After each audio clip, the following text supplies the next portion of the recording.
Howdy folks, MiniPaintingDM here to teach you a great process for printing, painting, planning, and preparing all of your miniatures for your Dungeons & Dragons tabletop gaming.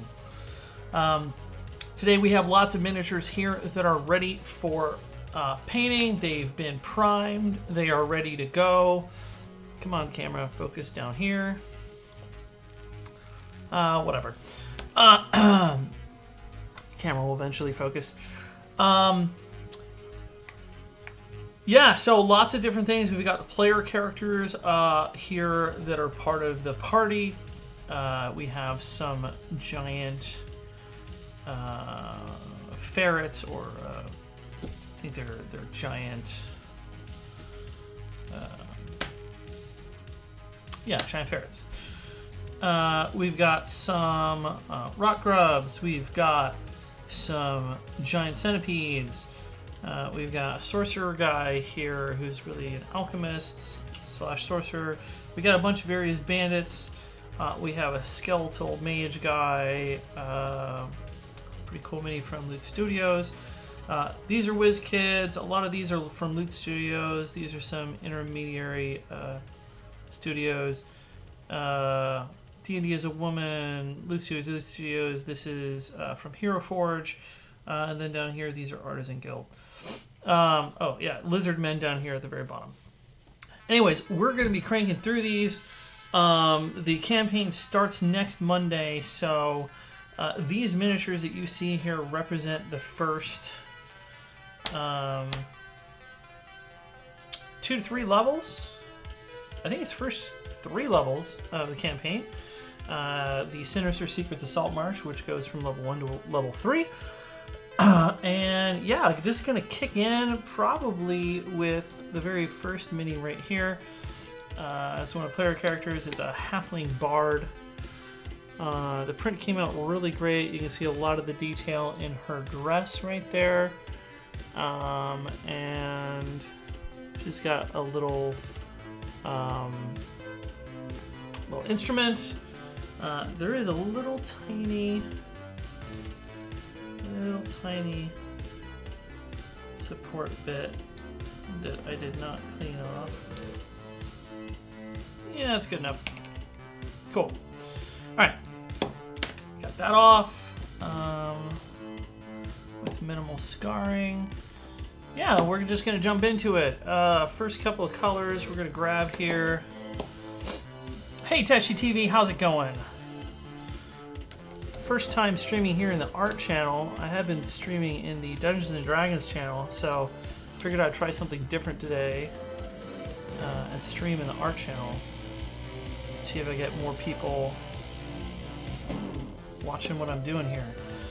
Alright, so we got Gullivan Flesh. We're going to load that up. I believe after having a discussion with the player, we're going to go with Ball Red for the dress. We're going to go with, probably going to use Wildwood for the harp. We're going to use, not snakebite leather, we're not going to use snakebite leather here anywhere. Gore Grunta Fur for the hair.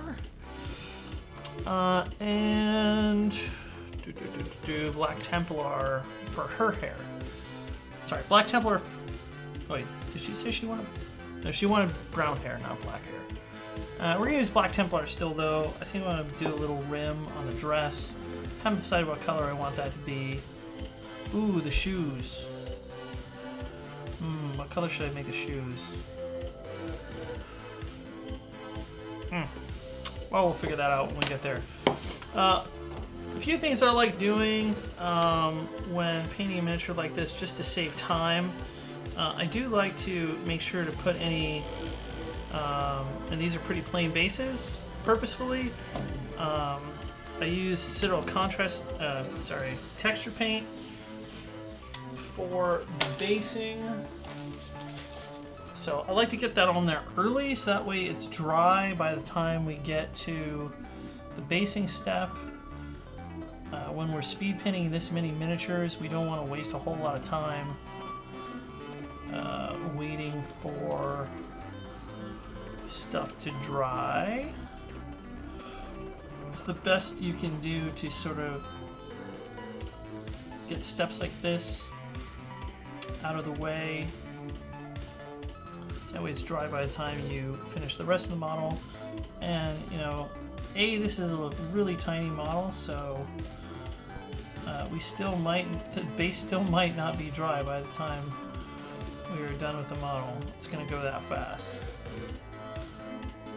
We're going to try to take our time around the face and the hair, because that's where people are going to be paying the most attention to the model. But besides that, we're going to crank through it real fast. So yeah, just slabbing this texture paint around the base, trying to avoid the feet as much as possible.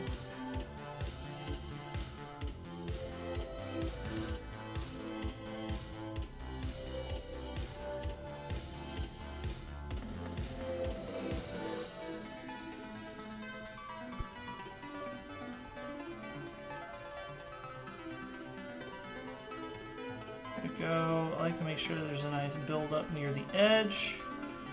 It'll look nicer later when we're doing the dry brush step on the base.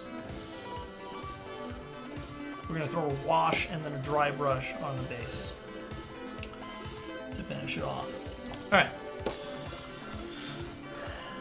Now when I'm painting things like these giant weasels, that's what I was thinking in my head. They're not giant ferrets, they're giant weasels. When I'm painting multiple of these, I will get them set up on multiple paint handles and speed paint them all the same step together. But when I'm doing a hero character like this, or PC, I'll handle it one at a time. Alright, we're going to need a smaller brush. This brush is way too big for such a tiny model. Generally speaking, I do like to start with any kind of flesh tone first,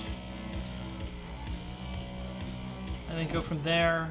As a general rule with contrast paint, you want to start with lighter colors first, and go to darker colors. All right.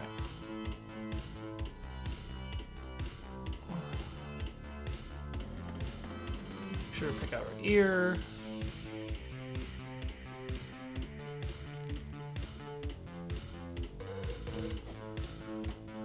Trying to avoid the dress, but if I get a little bit on the instrument, not that big of a deal, or a little bit on her hair, also is not a big deal, just because those are going to be pretty dark colors. I do want to avoid the dress because I don't want any kind of tonal shift on the dress. Most 32mm miniatures, I don't bother painting the eyes. Nobody's going to notice it at the table anyways. Just want to get plenty of contrast in there. And they're going to notice the shadows and the definitions of the face more than they're going to notice the eyes anyways. Especially since we're talking about, we're aiming for tabletop quality here. For D&D, we're not winning any awards with these paint jobs. We're trying to. So don't waste a lot of time doing things like painting pupils on eyes and crap like that. And I shove my finger in the texture paint.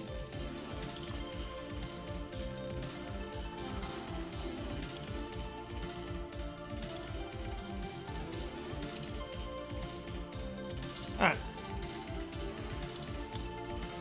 Probably being a little bit too neurotic with how I want the contrast paint sitting on her skin.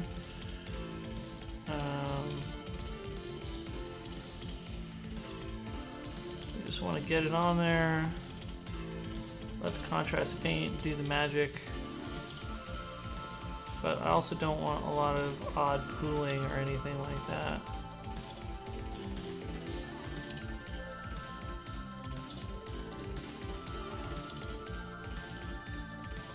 Okay.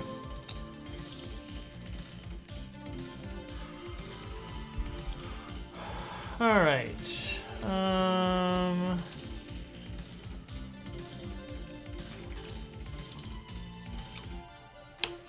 Probably hit her next. She did say she wanted brown hair, slightly reddishness, so Gore-Grunta fur for the hair.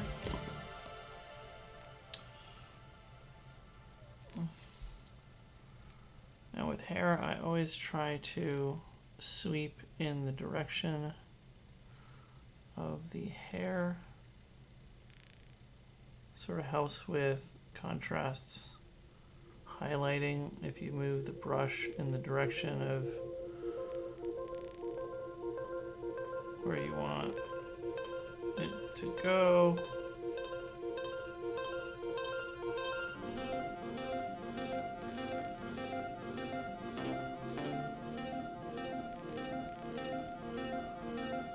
If you want deeper highlights in your hair, it's you kind of want to like move across the grain of the hair.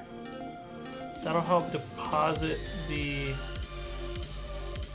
extra amounts of paint in the hair's recesses, and you'll get more darker.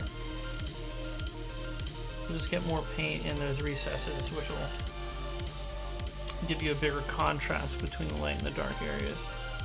All right, there we go. She's going real fast.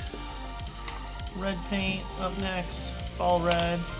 I do have a vortex mixer here off to the side, which I'm using to really make sure that the paint gets mixed up well. I think that's a common mistake with contrast is, you know, the various different pigments in contrast will really separate when it's sitting there in the pot. And so you really want to, it's a good idea to invest in a mixer that will allow you to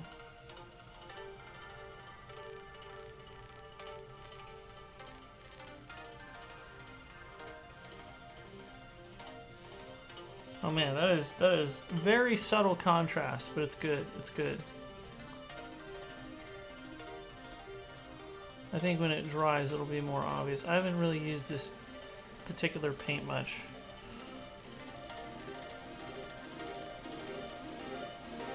So the nice thing about painting DnD minis is you get to experiment with a lot more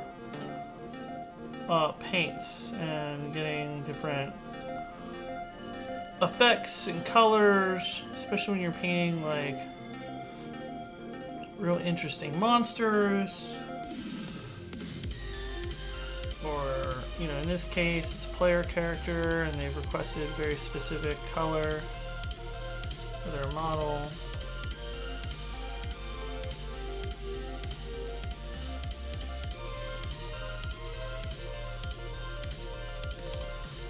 Sometimes I'll just make an excuse to use a bunch of different colors. I painted some Ratmen once and really went to town using different colors on their clothing.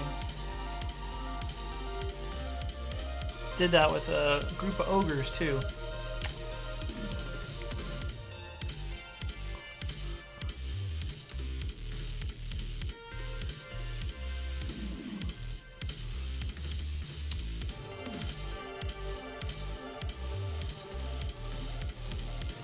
All right, dress is looking great. Just a few little areas here that need paint, like her collar.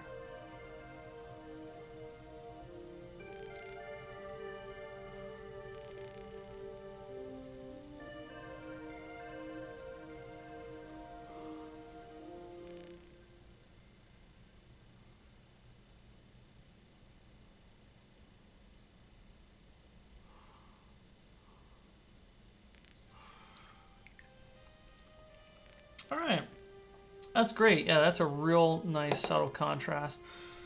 You know what we didn't paint? We didn't paint her legs. Let's get her legs painted up here.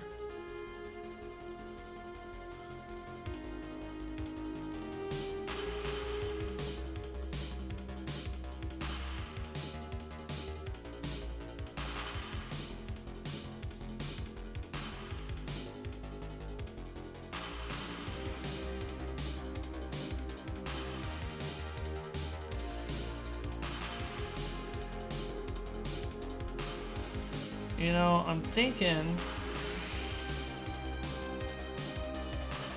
we might put gold trim on the dress.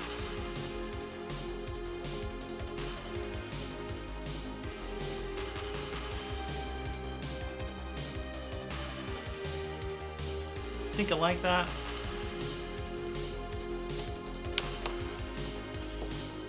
I'm gonna do black shoes.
All right.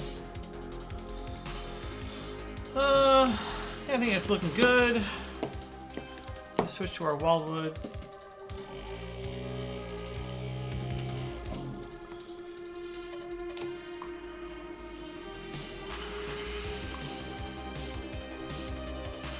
This I'm going to paint around the rim of the dress. This later we're going to do gold, and a brown acts as a really good shade for gold. Also a good undercoat.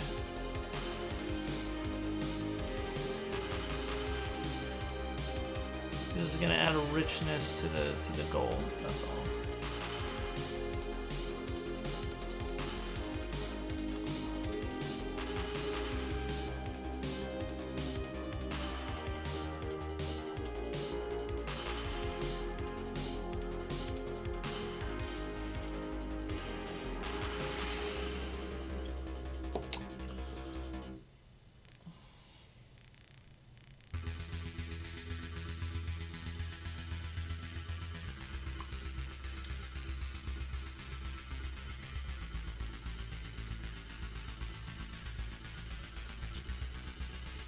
Alright. What wood?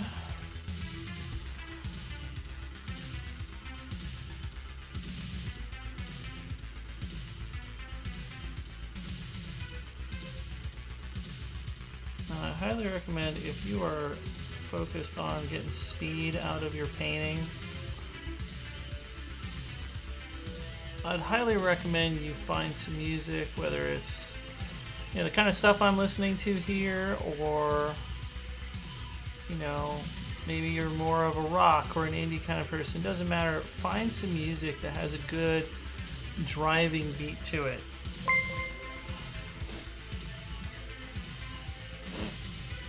Hey, welcome new follower. Thanks for joining.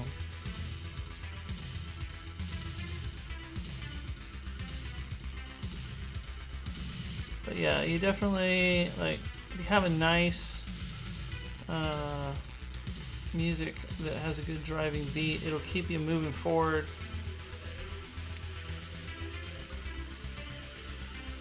Why, hello there.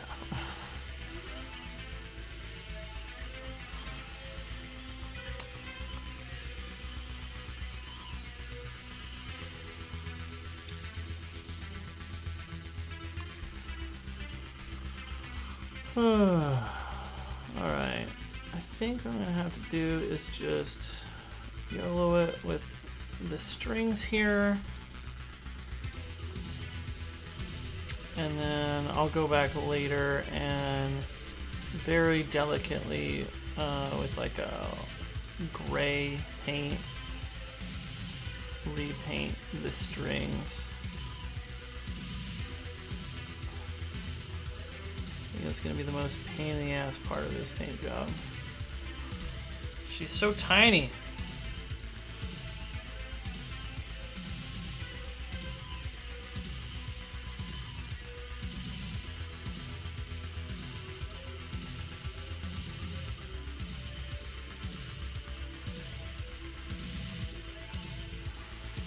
Oh, there we go, like that. I'm gonna switch to an even smaller brush here. How's it going? Nice, man. What'd you do? Get yourself some Whiz Kids or GW minis? What kind of minis? DnD minis? Alright, snakebite leather. Gonna rock some of that. She's got a little strap. So I'm trying to get it, try to snipe it with a very fine brush here. Out getting it on her skin or her dress.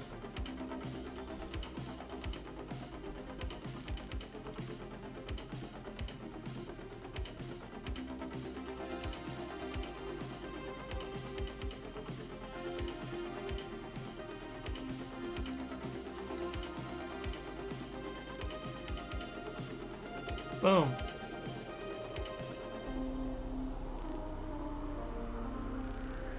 The strap goes around here.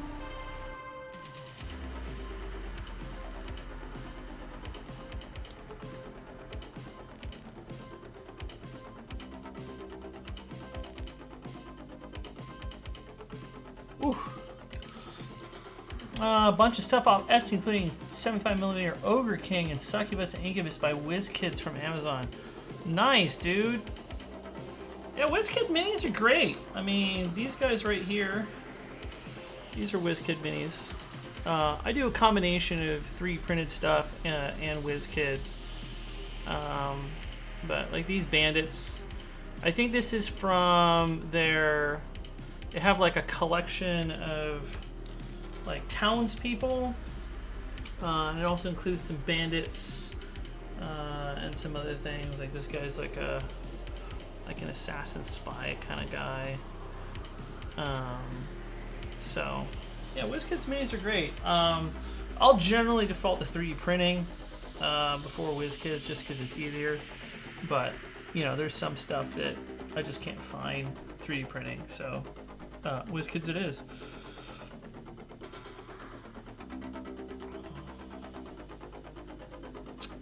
LU Saturn 8K, nice.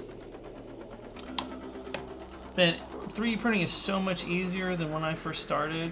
When I first started 3D printing, it was total black magic. There was no such thing as pre-supported minis. You had to figure it all out yourself. I mean, it still is sometimes a little bit of black magic getting your settings perfectly dialed in, depending on how picky you are about quality versus speed.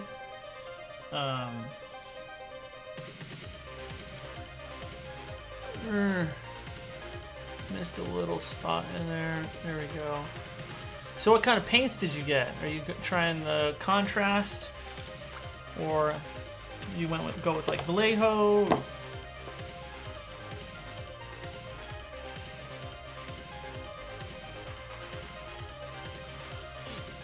Retired disabled vet, so I get lots of time on my Artscape. Yeah, man. Well, that's good for you. I'm getting a lot of free time right now doing a lot of painting and doing this whole streaming setup because currently I'm unemployed. Not by choice. But, you know, it's kind of nice to get the opportunities to sort of get ahead of my groups. right now. We got a new campaign starting, so I am, you know, taking this as a blessing in disguise. I get the opportunity to get a little bit of extra painting time in. You know what? We're not going to go with gray strings. I think we're going to go with like a light tan. Let's see if we have that in our Vallejo paint here. Oh. Nope. Nope. Nope. Nope. Let's see what this.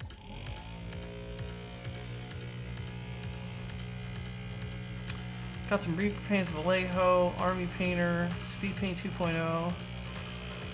Nice, dude. That's a good mix, you know. It's really important to figure out, you know, what style of painting works for you.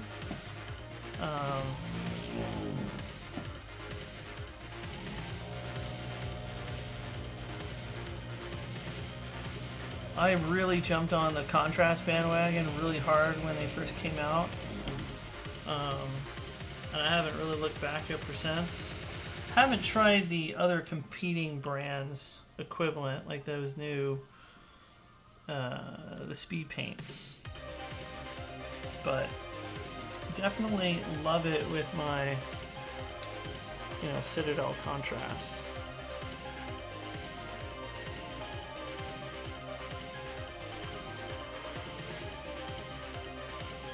Oh yeah. That looks good. Just very carefully trying to get these strings painted.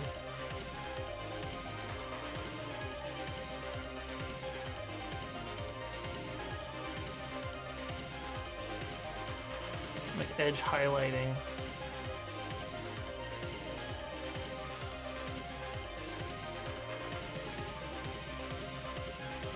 Oh shit.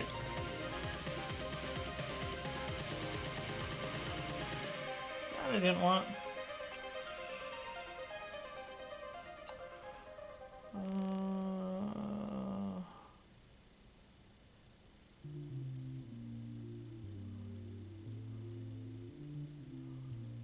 Well, I hope you enjoy once the rest of your stuff arrives. Did you get yourself a good lamp? Because I mean that's something that's pretty darn important. If you don't have good lighting, it really can fatigue your eyes pretty bad. You know.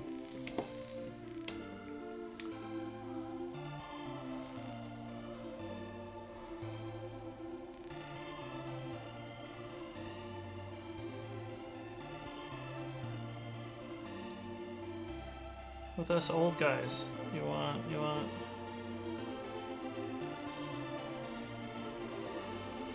don't want to mess around with your eyes.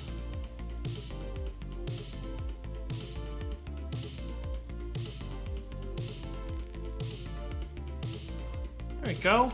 I like that. I don't know if that's coming through on the camera, but got a nice highlight there on the instrument.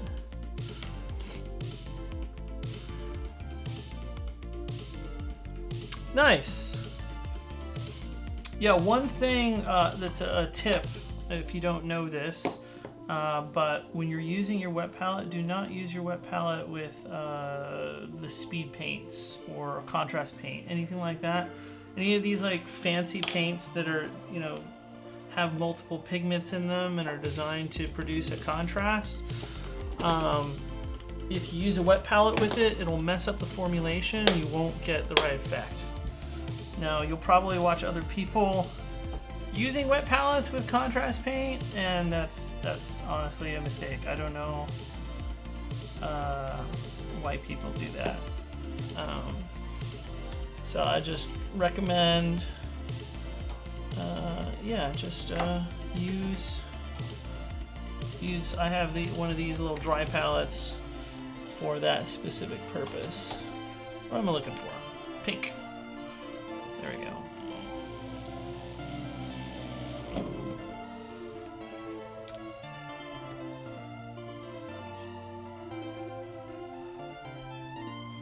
Just gonna hit her lips right here with the pink. Just give the impression of lipstick.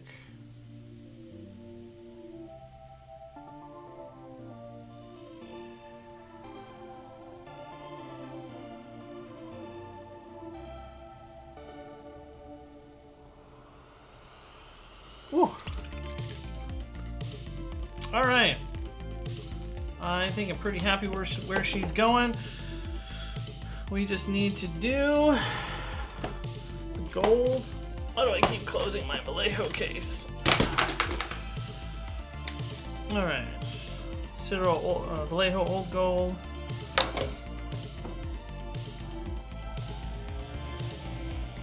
I would expect no less. Well, it sounds like you got a good setup so far for somebody who's just jumping into it. Most people, they start off by just buying like a tiny little box, but if you're getting all that stuff right out of the gate, yeah, you clearly have done a good bit of research.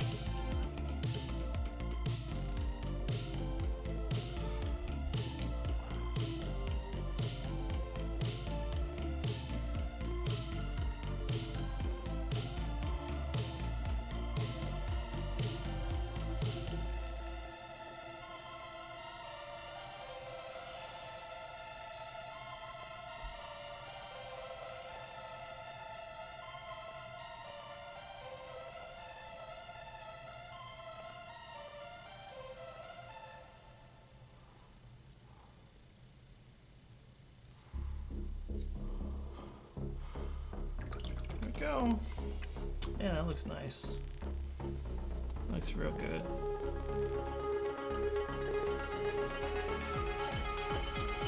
Shit.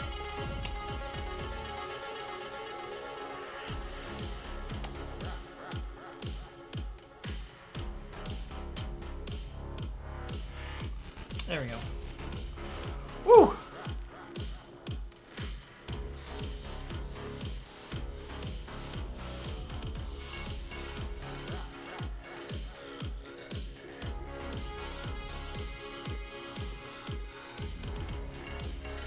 I think I'm gonna stop before I mess anything else up. I think she's right where I want her to be. I think she's a great little bard. One thick coat. Obviously you visited the Church of Duncan. He is pretty fantastic. Alright, we're going to put her aside. Her base, as I suspected, is still not dry, even though we did that first off. So we're just going to put her down for a little bit and switch to somebody else. This little dwarf, I haven't gotten instructions from the player who wants to play it on how they want it painted, so we'll leave that for now. Kind of looking forward to painting this thing. This is an amoeboid.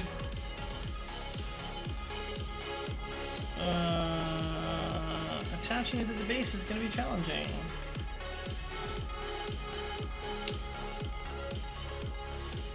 Yeah. Okay. Alright.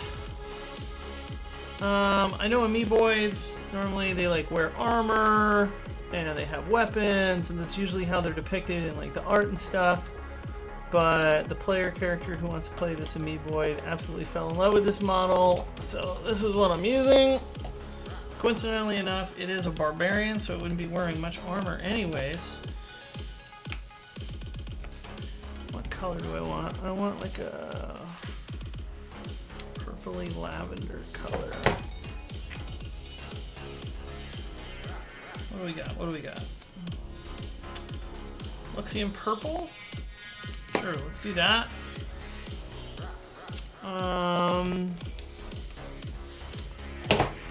I want to do something crazy with like the eyes.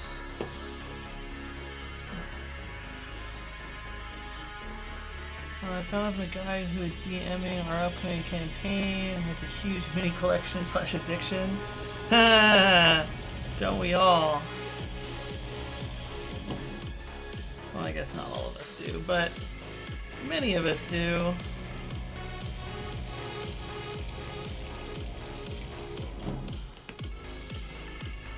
Alright.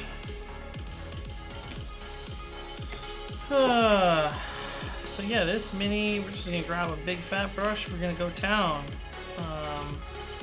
I'm probably going to be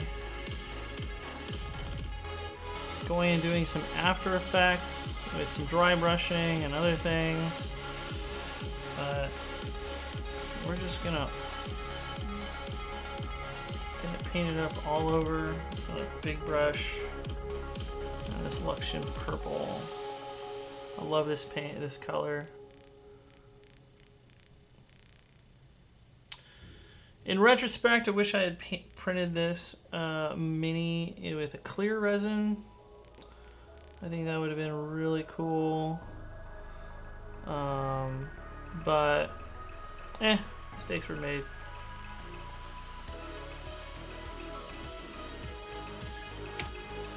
I'm avoiding the mouth and the eyes because we're going to use that sort of orangey color for the mouth, inside the mouth and eyes.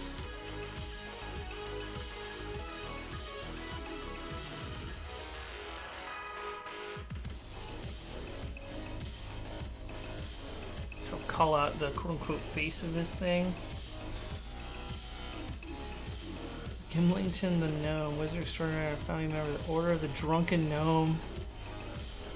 Your very first WoW tune. That's awesome. Yeah, it's fun to make D&D characters that are like inspired off of other characters that either you've played in RPGs or characters from books.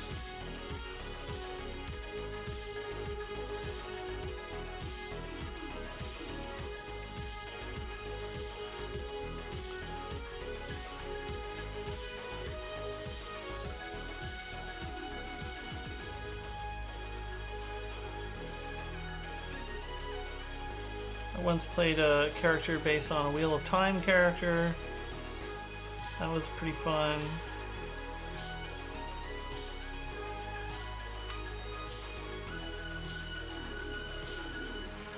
I think the nice thing about playing off of characters inspired from like books or other media is that you have enough context of like what would that character do, that when you're running into situations you can sort of role play them in a way that's genuine to their character much more easily.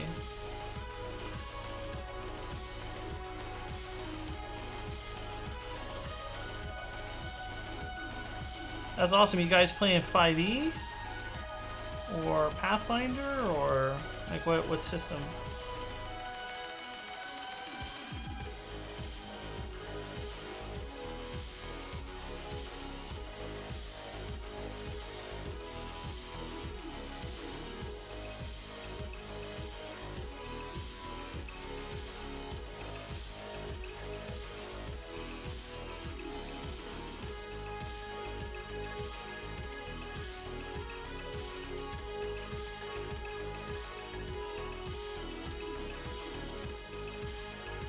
I feel like with the recent controversies, I'm almost obligated to ask, like, what system that you're using.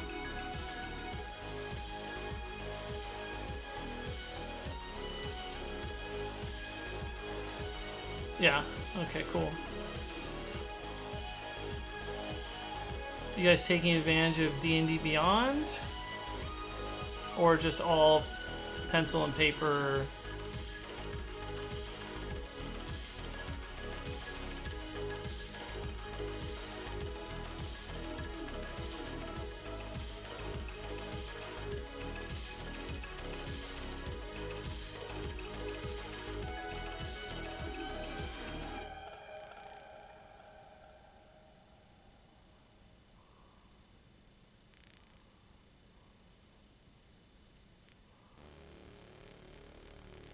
I guess that's another question. Like, are you guys playing in person or like using an online tabletop tool of some kind?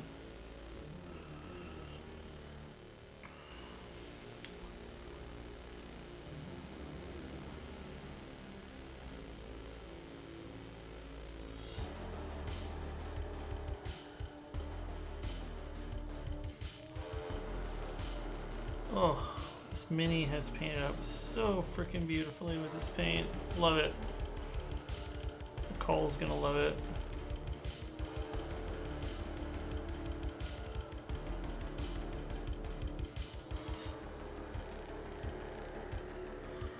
Oh, using D&D Beyond because we're all from different areas. I'll be playing Xbox with these guys for years. Oh, that's cool.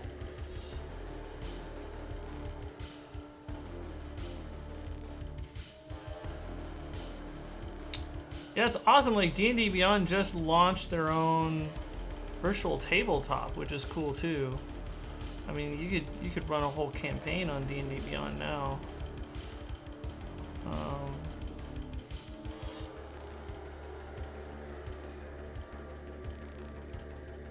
I think the tool is still a little too beta-y for me. If I had to run a campaign online, I would still probably use Roll20 versus D&D Beyond. But I still like using D&D Beyond for like, and we do when we're playing, you know, physically at the table, just for managing your character sheet and having all your stats and numbers in front of you.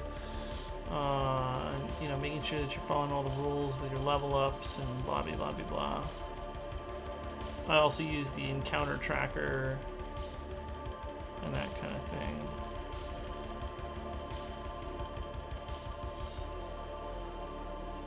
But the virtual tabletop itself is still, I mean, I think they launched it literally like 4 or 5 days ago.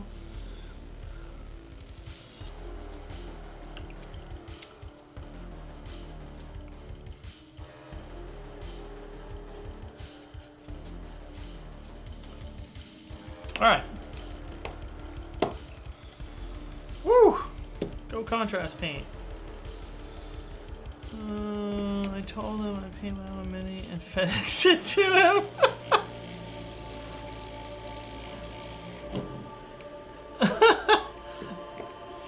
So what, is he actually like, are you guys like playing in a way that he's got like a camera on a table where there's minis? Are you still playing with minis, but virtually? If so, that's pretty cool. When COVID hit and we went virtual, I didn't really think about that. I just used a virtual tabletop, the Roll20, and I like took pictures of my minis and turned them into tokens inside of the virtual tabletop.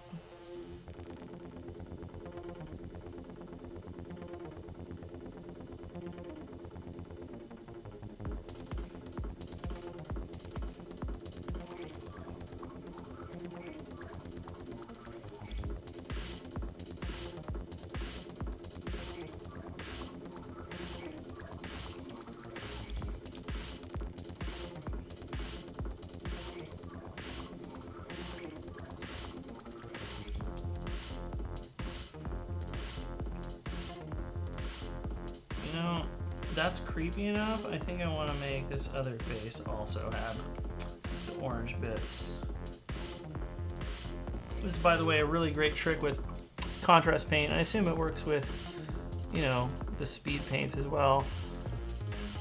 If it hasn't been sitting on the model long, you can just get your paintbrush wet, essentially wash it away. Again, you gotta be pretty fast about it, but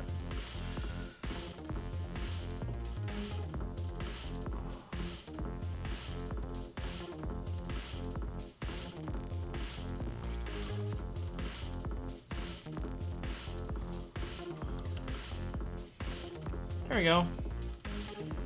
Now she's got eyes in the back of her head, literally.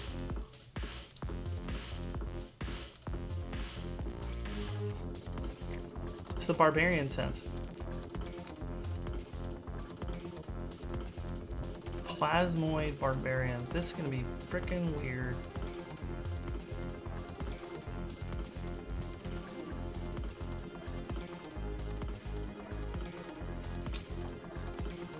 guess it's good if you want to like intimidate somebody.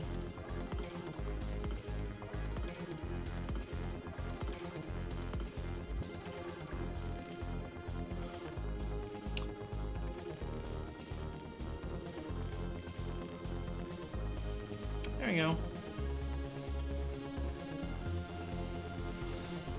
And she's done.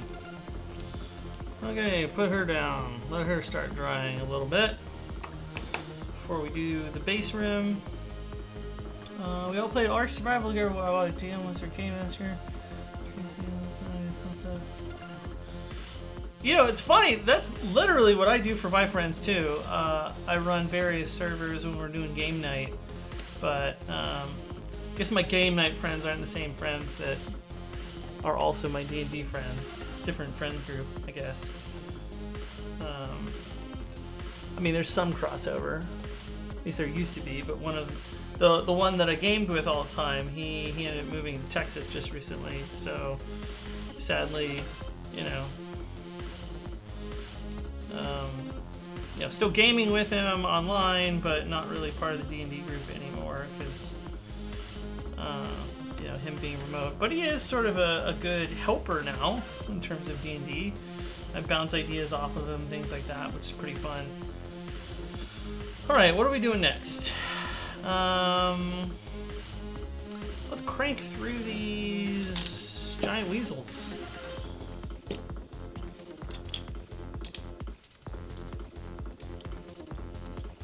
That's why I have multiple of these paint holders.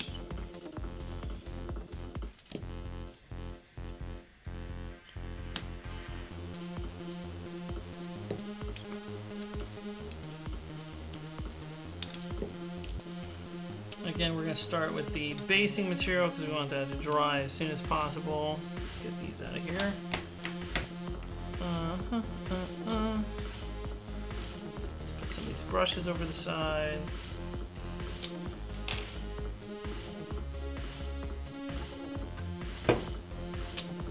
Absolutely cranking through this.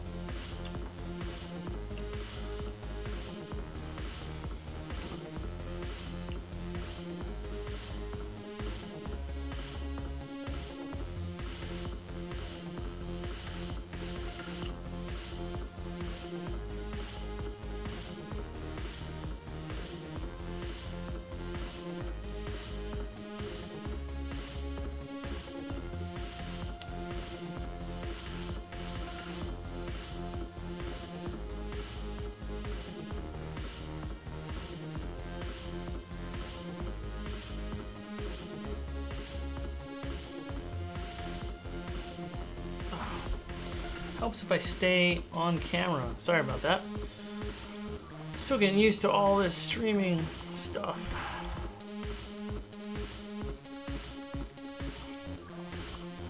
Yeah, so just slapping our texture paint on the base here.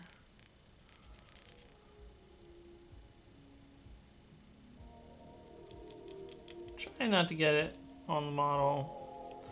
But if you do, it's okay. It's not a big deal.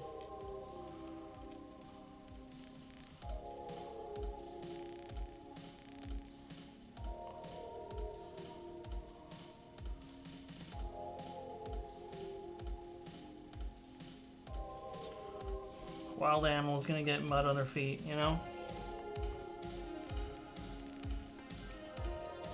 Turns out...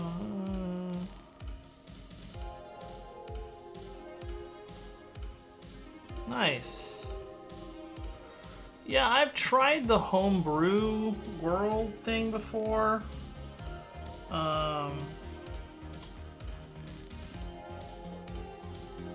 know, I find that there's more than enough content out there by much more talented writers than I am.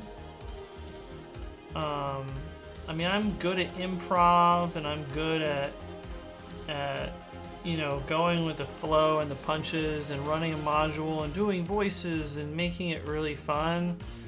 And, you know, prepping all these minis and getting them on a table, which helps with, like, getting the players excited. But actually writing an adventure that has like an interesting story, I don't know. I don't think I'm as good at that. I brought it up this last week, and when we were doing our session 0 for our next campaign, and one of my players was like, "No, man, that campaign that you wrote yourself, that was really great. We should probably pick that up again sometime." And I'm like, "Really?" So, I don't know. I think sometimes I'm overly critical of myself.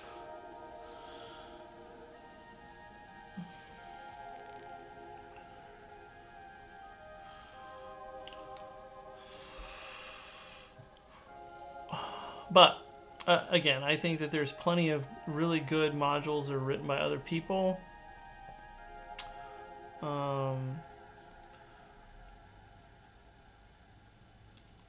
And so I just run those modules, you know, and I make tweaks to them to sort of incorporate people's backstories into the world.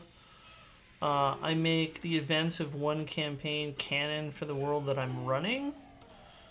So, you know, I guess in that sense, it is a sort of a custom campaign world at this point, because all of the events of previous campaigns we consider canon.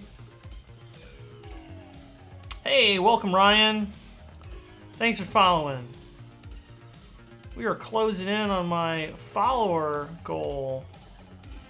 If I only knew that streaming in the art channel would get me a lot more audience, I would have done this a while ago. I've been streaming in the DnD channel, and I think there's just a whole lot less people in the DnD channel as opposed to the art channel. Go figure.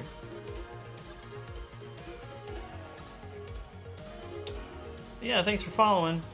Welcome.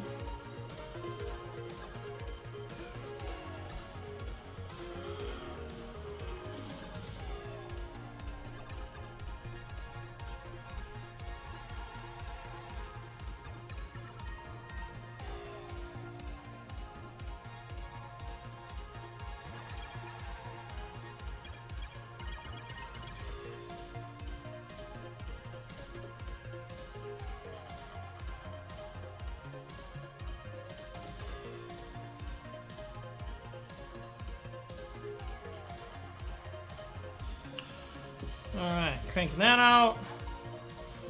Moving on.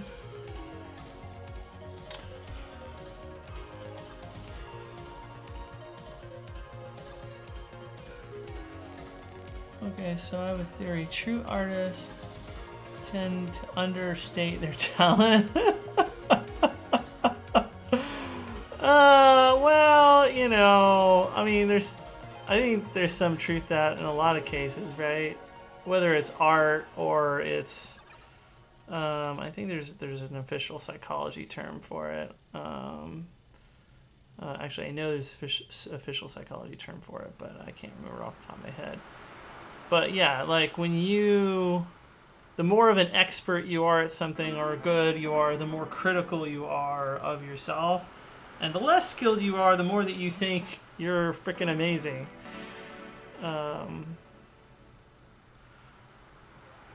And, you know, I do have my friends tell me all the time, they're like, you know, you are really good, you should try streaming. You know, they've been telling me that for years. They're like, your process is very simple, it's easy to follow. I've got all these spreadsheets for how I do my D&D planning and prep. Like, you should share that with the world. And as far as my painting technique, really, it's about having, you know, good quality miniatures on the table for D&D, but not going overboard, right? When you have to paint all these minis, especially if you don't want to run lame proxies and you want minis to really represent a feeling or emotion on the table, you know, that takes time. It takes time to like read through the adventure, decide what minis you want to use, find good STLs or stuff from WizKids or whatever, buy them, print them, paint them, clean them, prime them, paint them, you know. I think my process is pretty good. I mean, I started prepping here for... I've been streaming for about 2 weeks.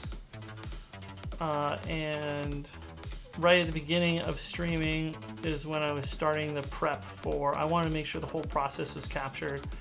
So before I started doing anything to prepare for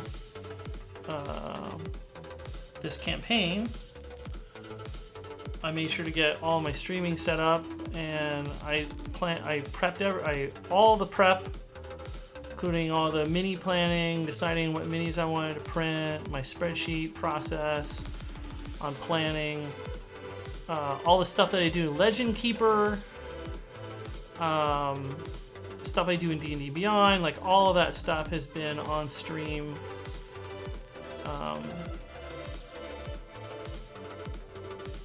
But at the end of the day, this channel is mostly also really about the painting of the minis. Because all of that other stuff, while that might take a few days or a week or two to do all that prep, it's the painting, you know? I've planned, what, I think over 200 minis for this campaign. And so I'm going to be cranking those out in the coming months, really. I want to try to get as many printed or painted in the next week.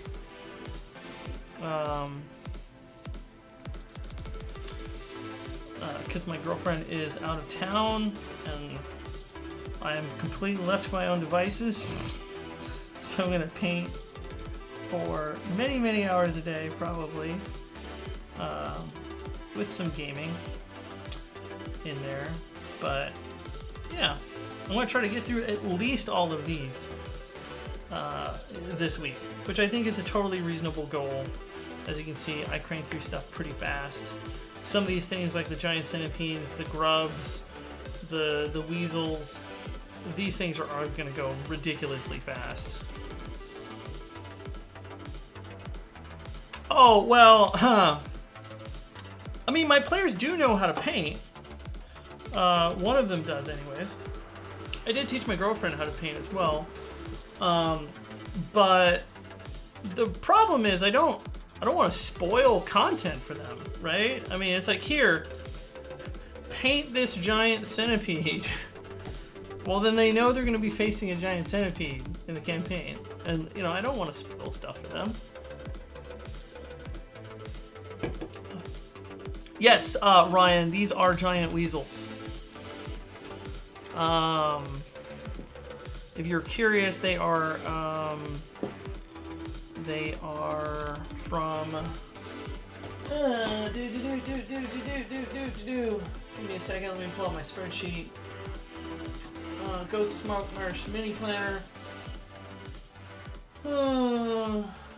I got them from.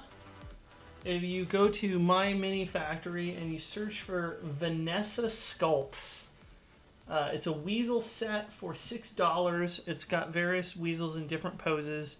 I like these two the most. But yeah, I upped the scale on them quite a lot. I think I printed them at like 250% scale. So I think they were just weasels. But I thought these were the best sculpts that I could find out there that I liked for the price. And I think they printed pretty good. Obviously, I had to support them myself because I blew them up so much. But and there's a bit of support marring on parts of it, but it's not too bad.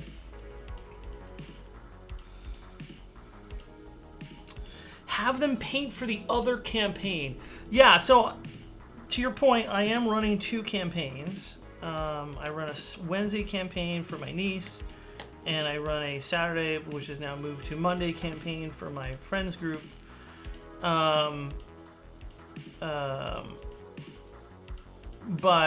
I could get them to help paint for each other's campaigns, but fortunately, my Wednesday group, I'm running a campaign I've run before.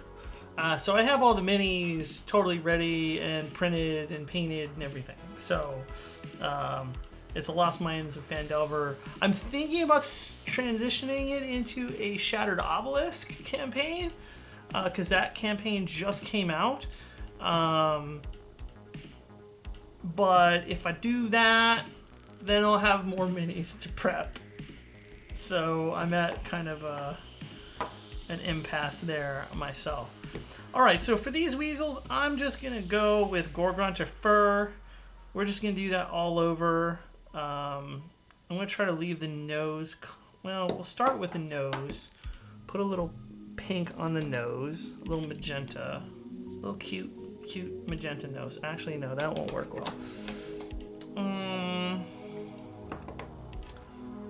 Yeah, sure. No, that's like too bright. Let's go Gulliman Flesh. It's got enough like light pink in it. Or no.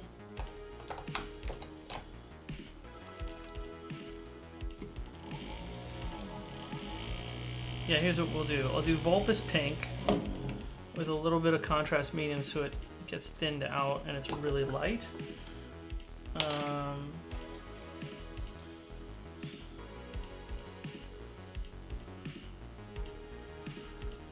I'll put pink on the nose first. And then we're going to do all over Gorgonta Fur, and then later we'll dry it. Once they're all dry, we'll dry brush it. Catching up on chat, sorry. Yeah. Are you talking about the Shattered Obelisk campaign? If so, yeah, I mean, I really have enjoyed... Lost Mines of Phandelver has always been a really, really great campaign. And for them to sort of turn that into a longer campaign is great. What I've done in the past is I take Lost Mines of Phandelver and I blend it with Dragon of Icespire Peak, which is another campaign that is also in the same Phandalin area. And then D&D Beyond released a series of digital only releases that if you have Dragon of Icespire Peak, there's like a coupon inside to get these like expansions for it that again are digital only, but what they do is they continue the story up through level 12. And it's an okay campaign, but the Dragon of Icespire Peak portion of the campaign was not as good as the Lost Mines of Phandelver portion of the campaign. All of my players gave me the feedback that it felt very... like there's not a good common thread in the story, and players felt very sort of disconnected from the outcomes. So again, that's why I'm thinking about going to Shattered Obelisk.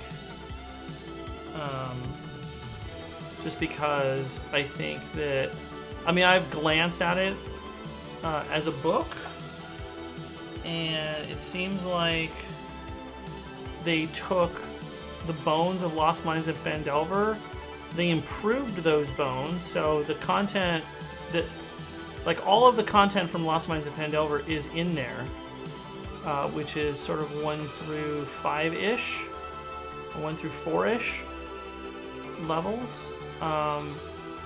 I could be wrong, but I think they switched the book over to milestone XP instead of experience-based leveling, which is great because that's the way I DM these days. If not, I can always handle that myself. But it seems like they did fix some of the rewards within the Lost Mines of Phandelver quests.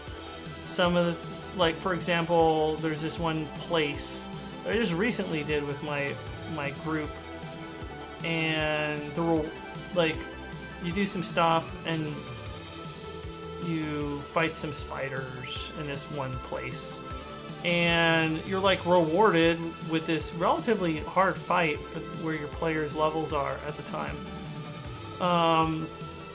And like the reward is like, there's a body with leather armor. It's like, okay, cool. Everybody in the party should have leather armor that needs leather armor. Like, this isn't a reward. And they changed it so that there's magical leather armor there now. And that's just one example of things that they did to sort of like improve the Lost Mines of Phandelver content. And then, like I said, after that, they do continue the story past level 4 or 5, which is where Lost Mines of Phandelver ends, and then they continue it to 12.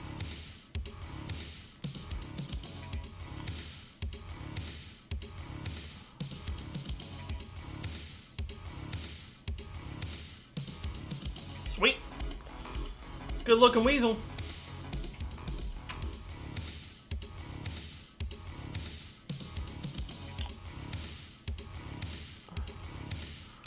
Now, one thing that's pretty important for those who haven't used contrast before and want to use it, when you're painting something like this that is like one color all over the whole thing, or a large area, couple things. A, it's a good idea to sort of use as big of a brush as possible.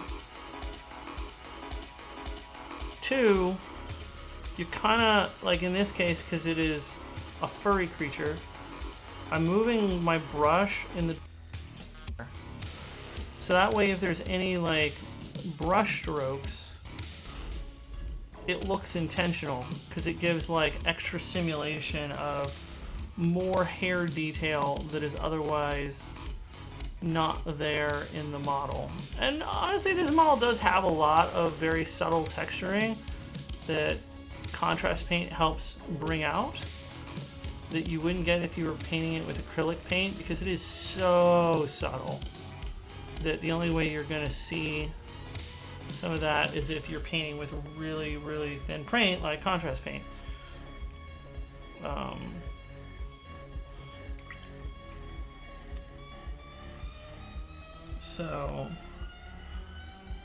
Yeah, use a big brush, try to paint in the direction that the hair is going. So if you do end up sort of leaving brush strokes, that you're adding to the overall feel here.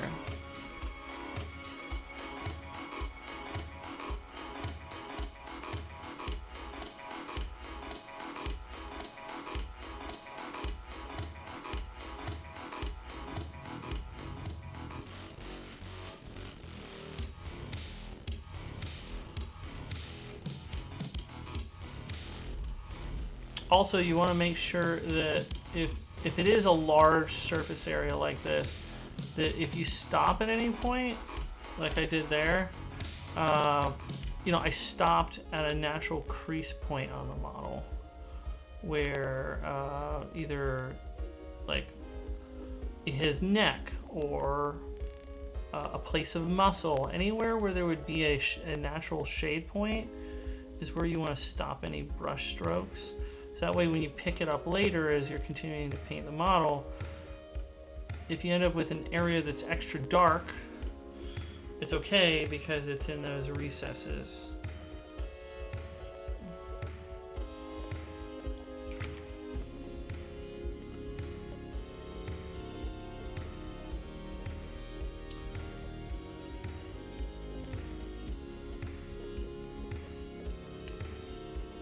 Now for this guy, unfortunately, I did end up creating some brush strokes around his neck that I don't like.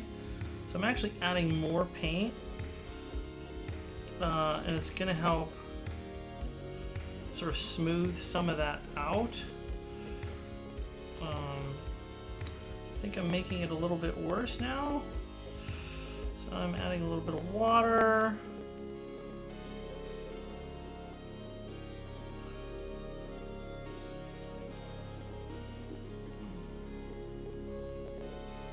There we go. It kind of gives it a molded fur look.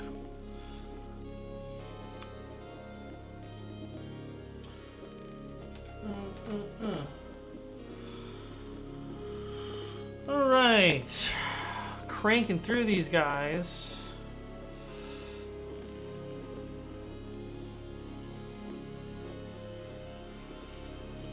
Again, making sure to avoid the nose that we've pre-painted. That light pink.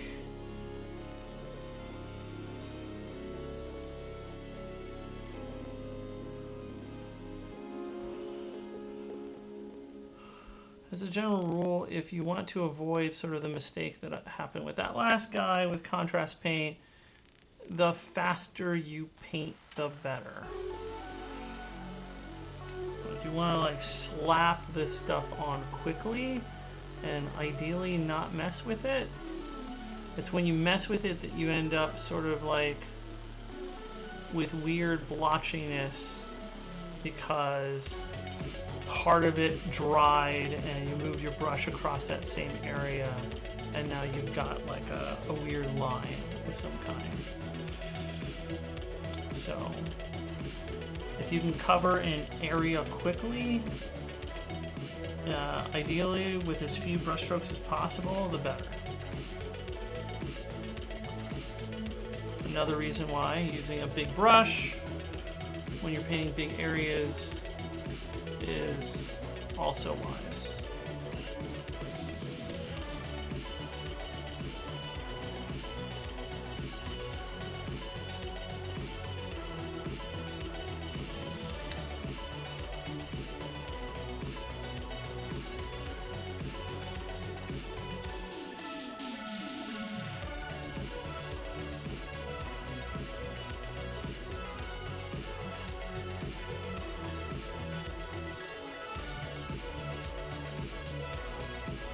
I think I'm gonna keep streaming this art channel. This has done very good for me today. Thank you for everyone who's watching. I'm still pretty new to this streaming thing, and I think it's the most people I've had watching simultaneously, so thank you very much.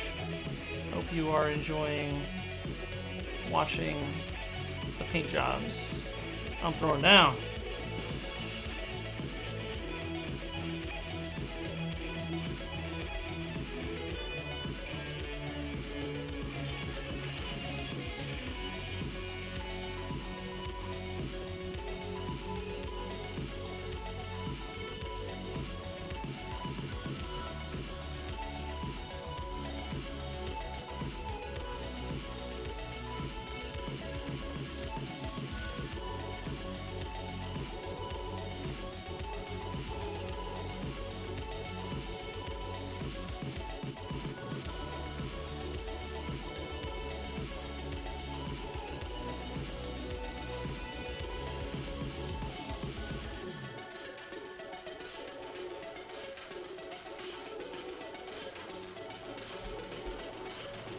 Sorry about that. Getting off camera again.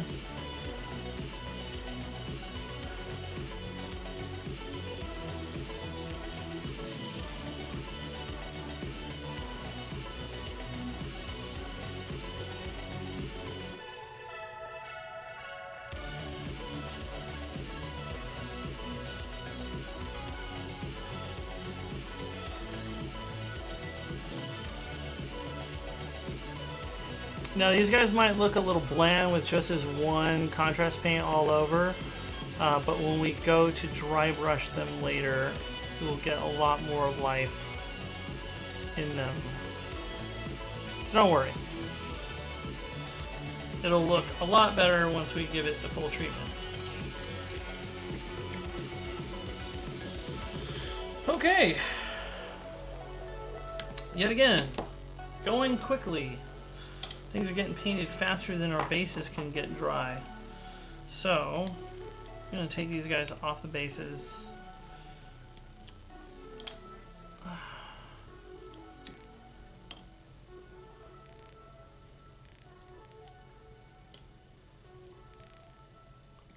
Free up our stand holders again. Let's check on this guy. One thing to be aware of with contrast paint, sometimes you have issues like this where the contrast paint has completely pulled away from this area. So it's a good idea to just, especially when you have huge areas like this, to go back over once it's dried. Look for little spots like that where there's literally no paint and there's just the primer showing. And just dab it.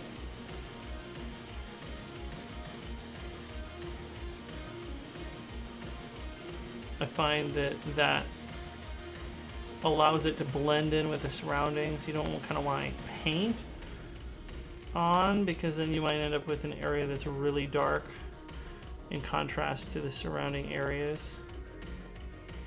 If you dab, you'll create like a nice blend. Alright, well, there wasn't much that was missing on that one.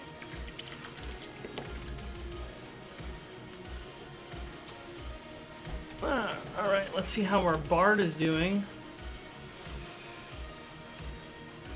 She's looking great. Yeah. Alright.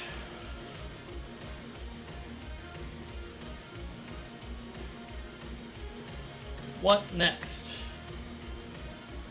I really am excited to paint these centipedes. As I yawn. So I'm going to throw them on next.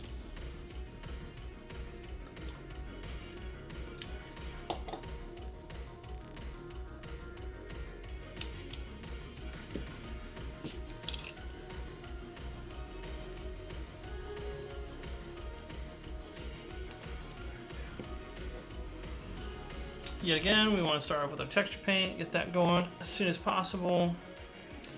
So that way it dries. If I was smart, I would have done all the texture paint at the beginning, but I had no idea how fast I was going to bang through all these models. I mean, I should have guessed that I'd get through at least this many today, but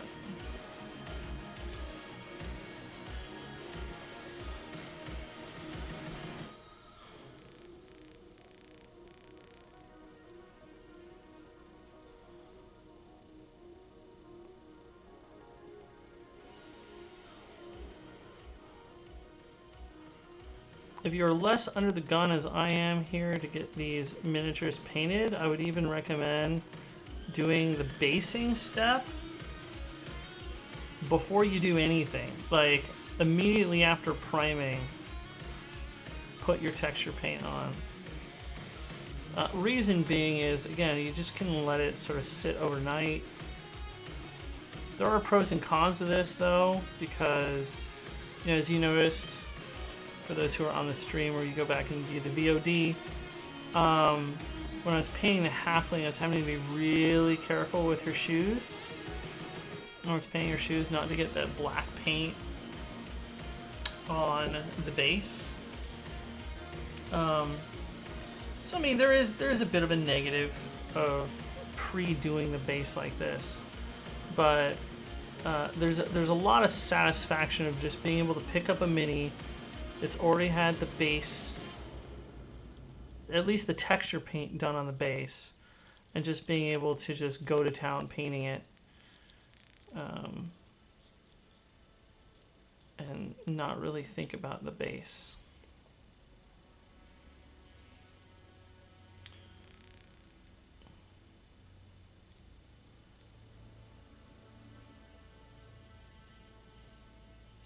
I find that the less obstacles there are to you enjoying the painting process, the more likely you are to paint. So if you have minis that are primed and ready to go, it's easier to just pick up a mini and start painting. If you have them based, same thing. I mean, obviously you're not going to be painting a mini before it's primed, but like imagine if you didn't have a bunch of minis primed and you primed as you went. You'd have to stop, pull out your airbrush or however you prime it, like, and then continue painting. The same theory goes for this basing. Is you're just eliminating another step that is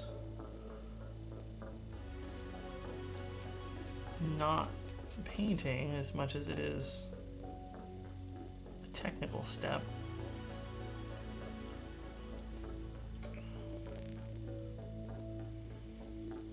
You just have to do.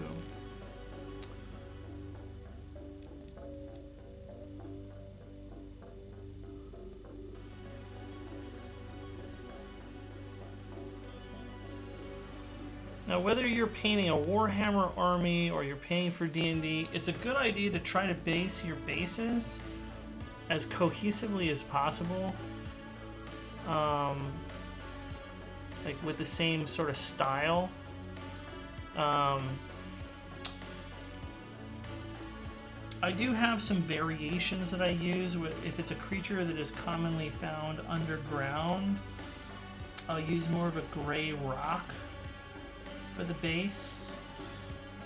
And if it's a creature that's found more outside in the forest or in a grassland or something like that, or even in the mountains, I will use this sort of brown base. And if they could be found in both environments, I will default to this brown base. Now, looking at the stream, you're saying, wait, that's not brown, it's more of a tan. But what I do is I start off with the texture paint. Once it's dry, I will give it a brown wash, so there's some variation to the base. And then once that's dry, I will dry brush it. So there'll actually be 3 tones on the base when all is said and done. This is just getting that initial base color and texture down. Similarly with the gray base, I will start off with Astro Granite, which is the sort of gray texture paint by GW. I will give it a black wash to sort of bring it down, and then finish off with a light blue dry brush. What's the name of that paint? Ethereum blue. Reason being is because when you're in a cave and it's dark, you know, you're gonna have, I like to sort of simulate that feeling of like cool lighting. You know, there's gonna be more of a bluish gray. All right, where are we now? Still drying. We're painting our giant centipedes, and sometimes when I'm painting something that is more natural, like this,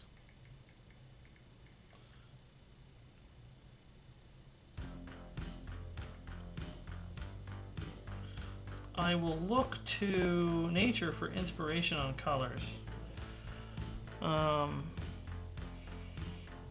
This is neat. It's kind of like got a brown carapace with sort of fleshy looking feet and red antennae. Really like the look of that.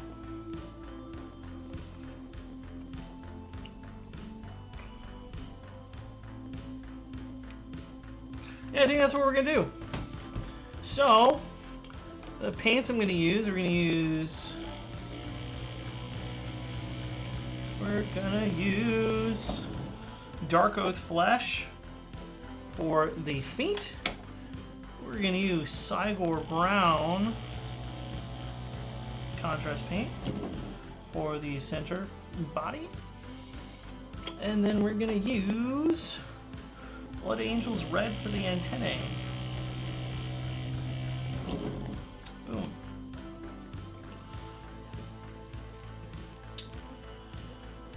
I'm gonna start off with the antennae color first. Not just the antennae, but I'm gonna try to get the eyes to be red as well. So I'm gonna grab a finer brush here.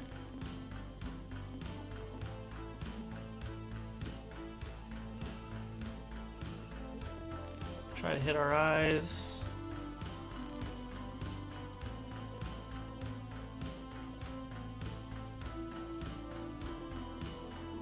If we go outside of the region of the eyes, that's fine. We're going to be hitting this with a really dark brown contrast paint.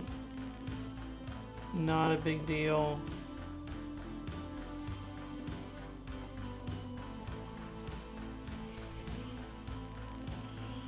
And then slap this on our antennae.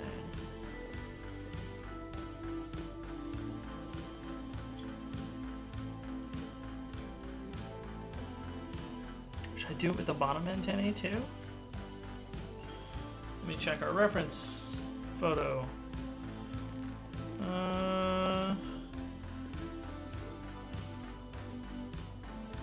Looks like the bottom pincer, the bottom bits are closer to the same color as the feet. Or the body, depending on the centipede. Oh man, some of these centipedes have like red heads.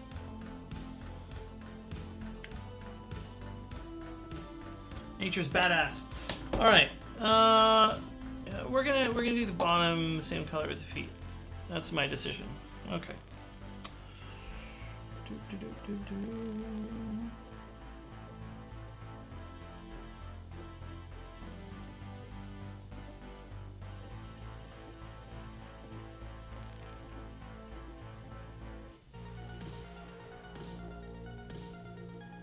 Maybe I should just do the whole head as red.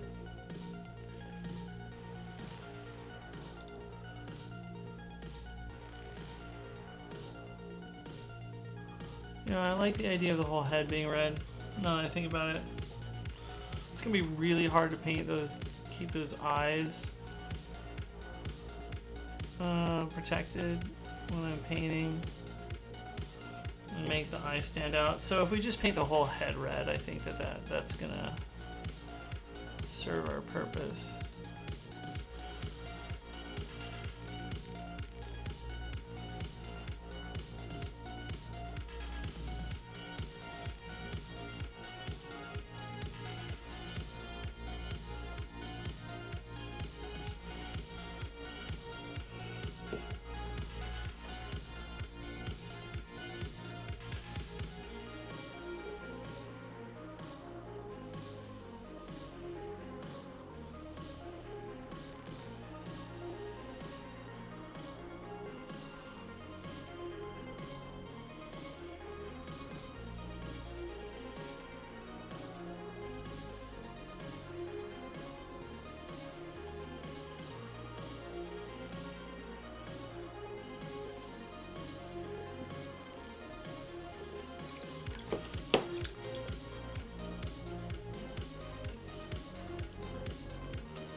Alright, I'm going to switch to a different brush.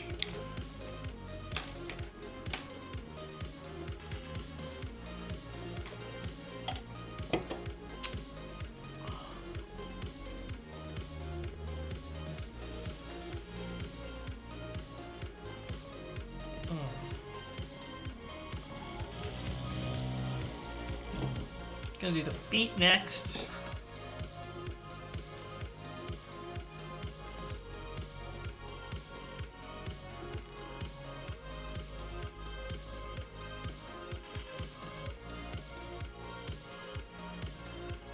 Oh man, good decisions were made. Love this. Yeah.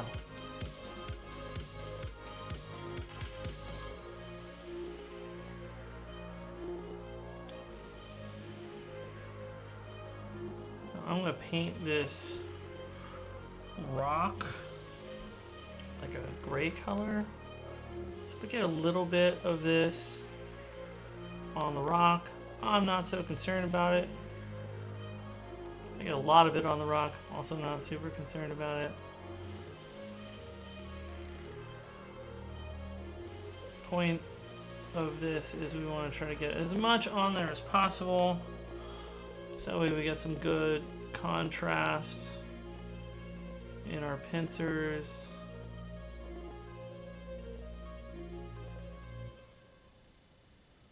Looks like it might be a stump rather than a rock. Also, it looks like we've got a hair in here.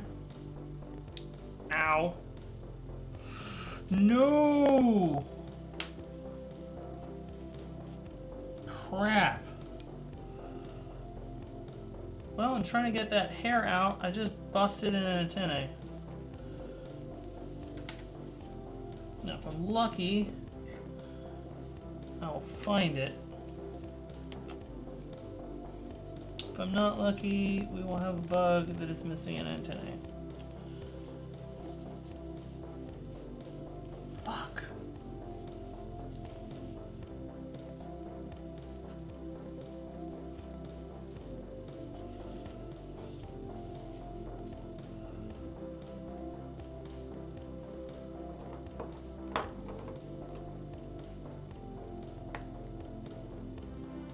Well, crap.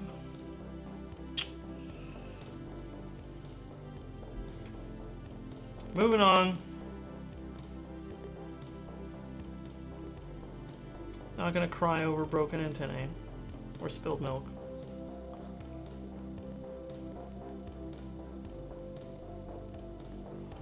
It is what it is.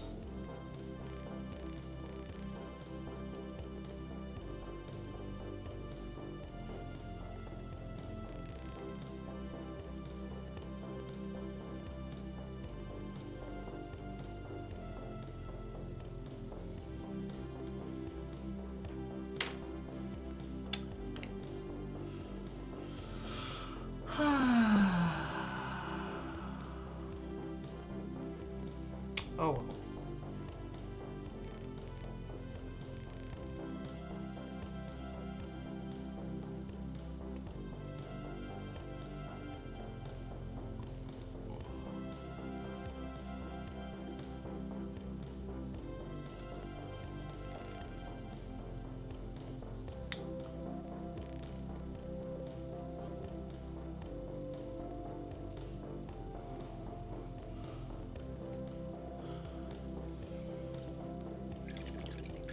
Alright, whatever you're unsure about a painting scheme, like with this bug, I mean, I'm pretty sure about it, but I'm still a little unsure. If you're not completely confident, before you apply that paint scheme to like 4 models and potentially hate it, it's a good idea to, you know, do it on 1, make sure you're happy with it before applying it to many others. And while I am pretty sure I'm okay with this paint scheme, I want to see what it looks like finished. So we're gonna do the rest of the body here.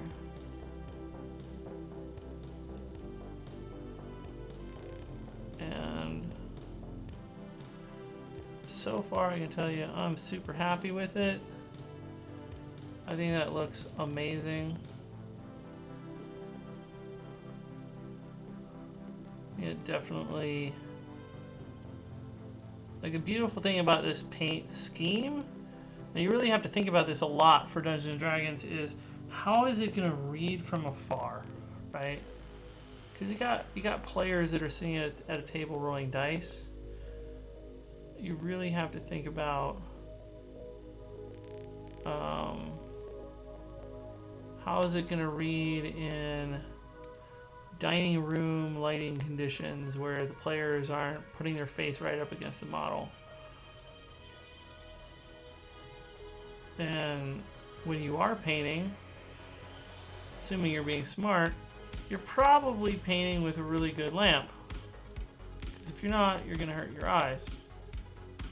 That will also give you some misconceptions of how bright it looks. So while you might be painting here really close, take the time to like sit back and look at it from far and say, how does it read? And just looking at this on the stream on my little tablet far away, like, it looks good. Like that mini reads really well from afar. So I think I'm happy with it. We're gonna keep doing it across the rest of these models. Wash the brush off.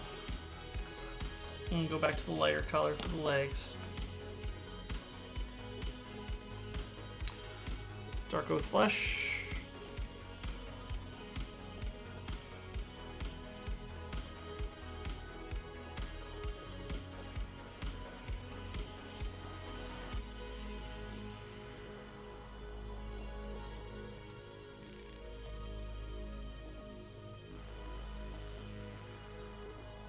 Which, yes, is marketed as a flesh tone, but I think it is a great color for any kind of like organic bits like this that are a lighter tan.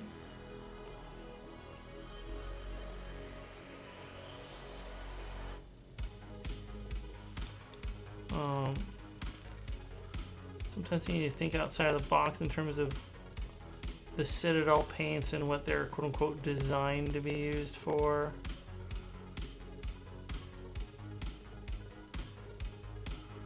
And really understand that, you know, maybe they're implied to be used for one thing, but it doesn't mean you have to use it for that one thing.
I was very lazy how I supported these minis. I self-supported these, so there's a lot of weird artificing around some of these feet, especially where it's like curving, because there's rules on the auto supports on how close the supports can be. And in reality, there should have been a lot of supports here that were really close, but it missed a lot of them. So like right here in the bend, there's a lot of weird errors. But honestly, I don't care. Like, this is a once and done throwaway monster. I do want him to look good. But again, we're not winning any contests here. We're just trying to get minis on the table for our players to enjoy for D&D, so it doesn't have to be perfect. You have little print errors, it's not the end of the world. You accidentally break an antennae off while trying to do a live stream because there's a hair in the way. You don't need to sit there and reprint the model. Although I wish I could find the antennae and glue it back on. That would be nice.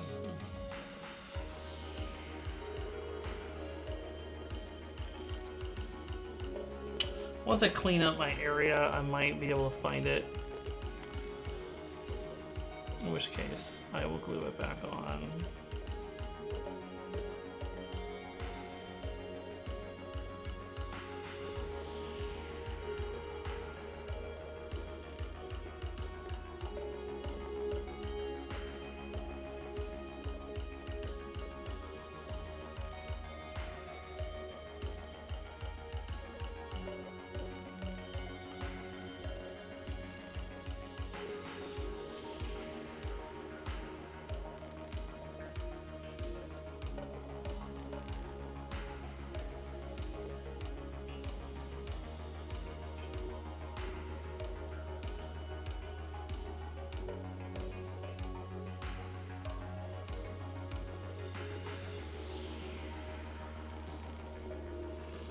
Alright.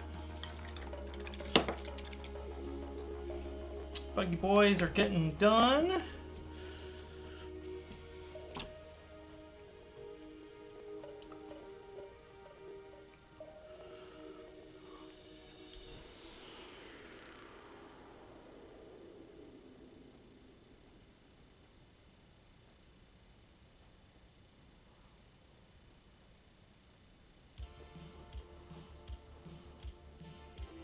I love this paint, Cygor Brown.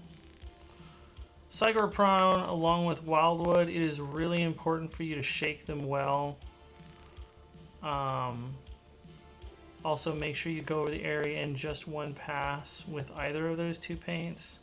Pretty much the darker, the more opaque the contrast paint, the more you need to shake it, because there are subtle differences in the pigments, and sometimes you don't even, you look at the bottom and you're like, oh, well, it doesn't need to be shaken up, it looks all the same.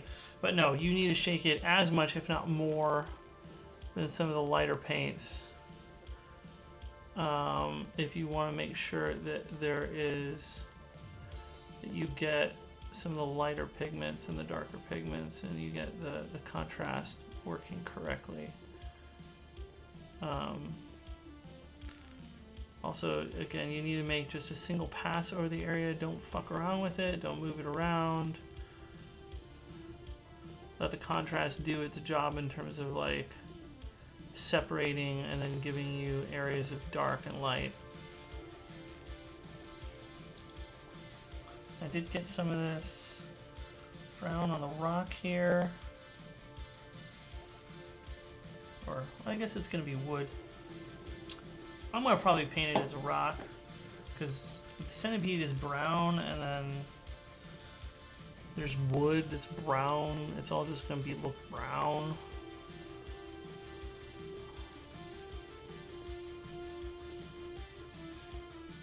So I'm probably still going to paint it gray. Oh, missed the end of the centipede here.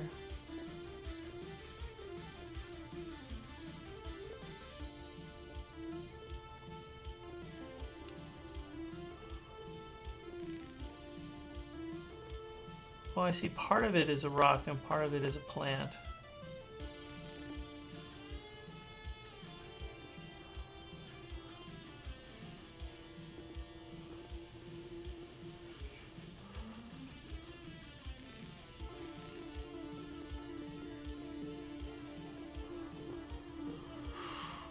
Let me fix the areas I missed on this guy. Boom, boom, boom.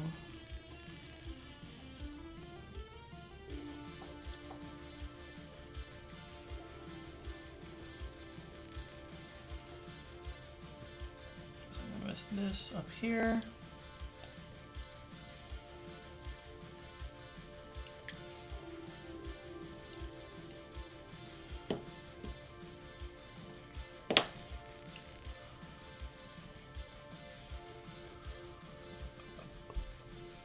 Oh.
Alright.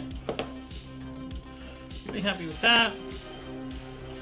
Alright, we're gonna put Cyclor Brown away. We're gonna put Dark of the Flesh away. We got a whole bunch of stuff here that I'm gonna put away. Away, away, away, away. Away, away, away, away, away, away.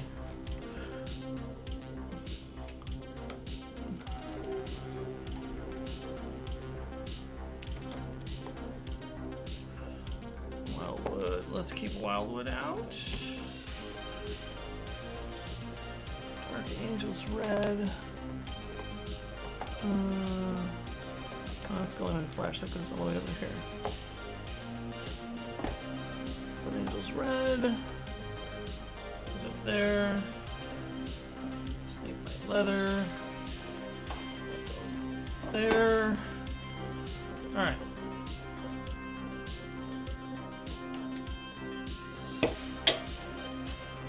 Ah.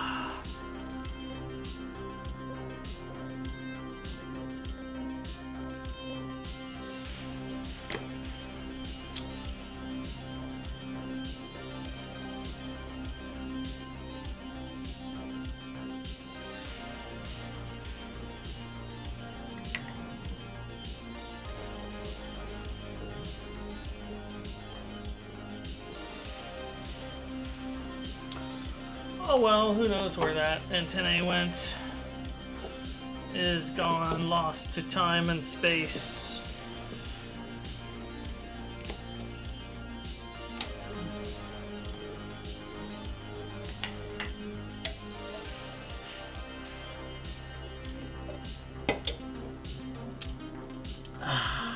All right.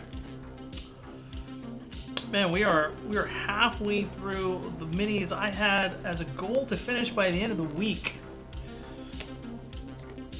That is how fast we are cranking through stuff. Alright.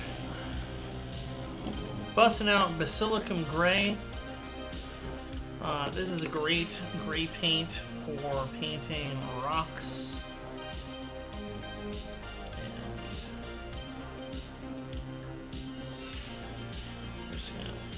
Dab that in here around this rocky situation.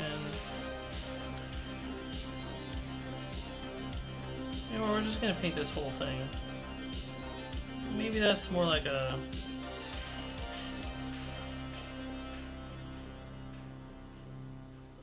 who knows what that is.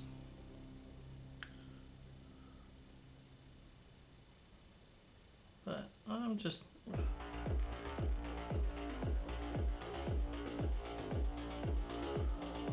gonna paint that color. And what we'll do is when we paint the base on the dry brush step,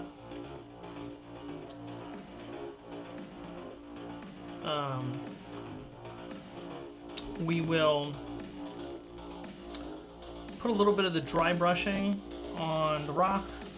Help blend the rock into the base.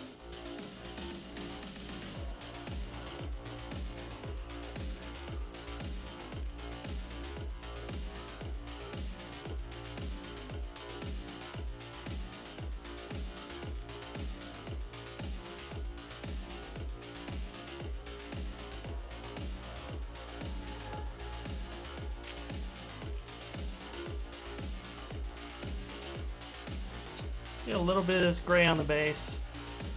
Not a big deal. We're going to be putting a brown wash all over the base. It's going to be bringing down that beige color quite significantly. So if we get a little gray on it, not a big deal.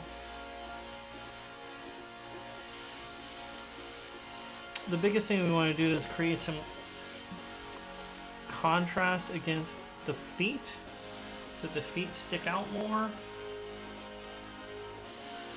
We do want to avoid getting as much as possible on the feet. So if we do get any on the feet, take a wet brush and try to remove it off of our feet.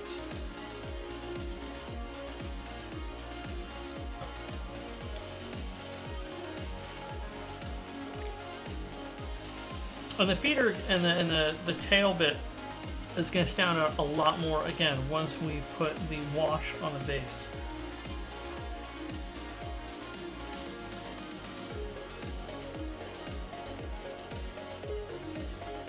This is one of those situations where if I had thought about the color scheme in advance before putting the contrast paint, the texture paint on the base, I probably would have gone for more of a gray base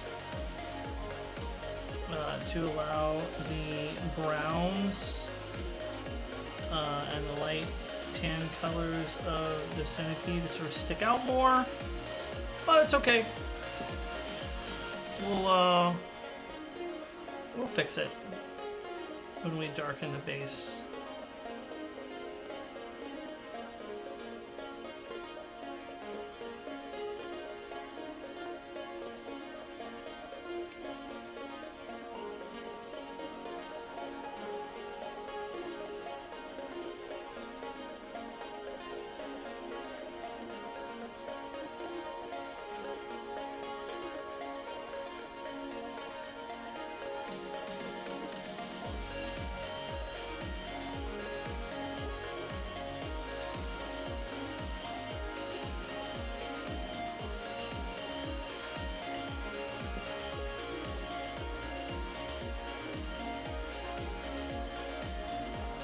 We make sure we get this underside area. I think I missed it on a couple of those. So going back just to make sure. Get a little bit of this gray paint on the very bottom underside of the bug. Not a big deal. It's going to be more like a darker area of shadow anyways.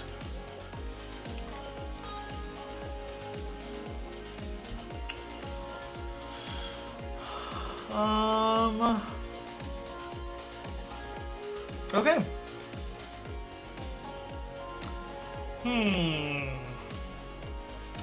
I think at this point, due to the fact that these bases are still wet, I really don't want to fuck them up. So I might call the stream early just to let these bases dry properly, and then we'll pick back up at a later time. You know what? I should do a couple other things before I end the stream. If I'm going to end the stream, two things. I'll look over there. Two things. One, I should base this guy. So we'll just slap him on here.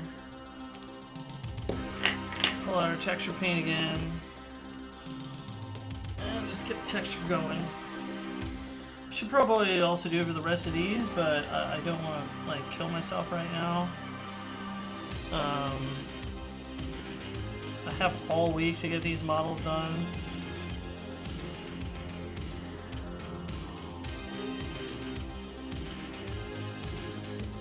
I'm going to be streaming all week, Monday through Friday. Wednesday, I'm going to be ending... Actually, I might not be streaming Friday. I take that back. I have a dentist appointment, and then I might, depending on how I'm feeling, I might stream after Dennis Pointer. But if my mouth is numb and not great, then fuck that, I'm not streaming. Just play video games. Wednesday evening I have a D&D game, so I will stream in the morning, but then I think I'll head over to my brother's early, hang out with my niece for a little while.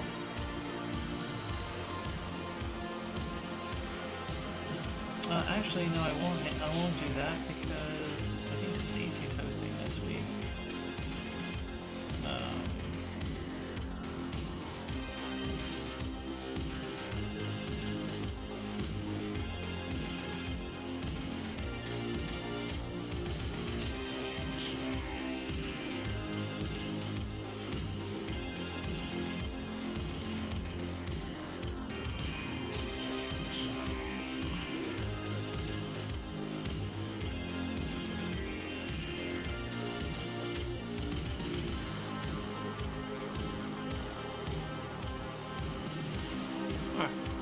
Good. These little things, I'm going to leave their bases as is. They already have like a texture to them. These are Darkest Dungeon minis. So not gonna go overboard with those bases. Gonna leave them as is.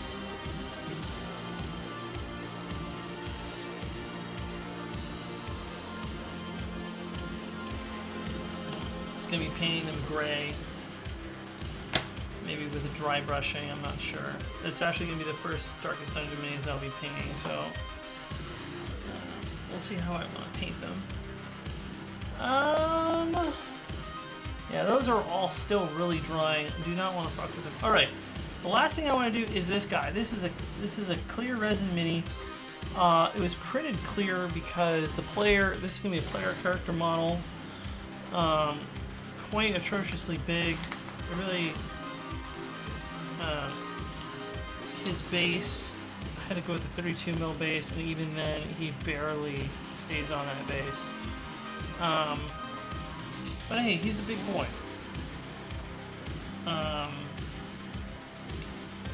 Anyways, this so he's going to be a crystalline dragonborn.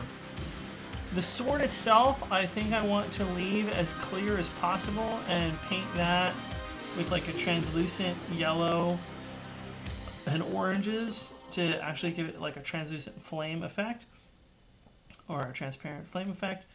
The skin itself is also going to be transparent. Now, funny enough, the only skin on the model is the face, the hands, and the very bottom of the feet. And the tail, I guess. But, you know, we still are gonna paint this as it is.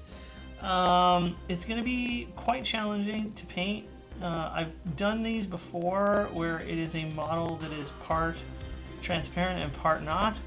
I forgot to mention why it's transparent. This is a gem dragonborn.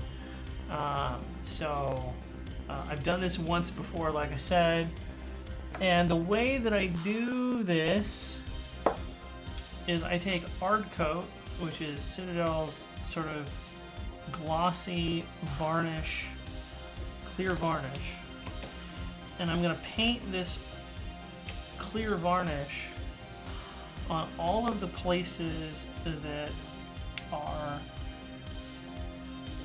going to be clear. So like his feet, his tail, his hands, his head. These things I'm going to paint with the Ardcoat.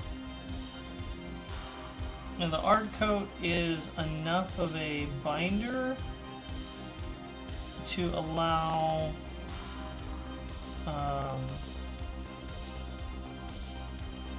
it essentially acts as the primer for this area.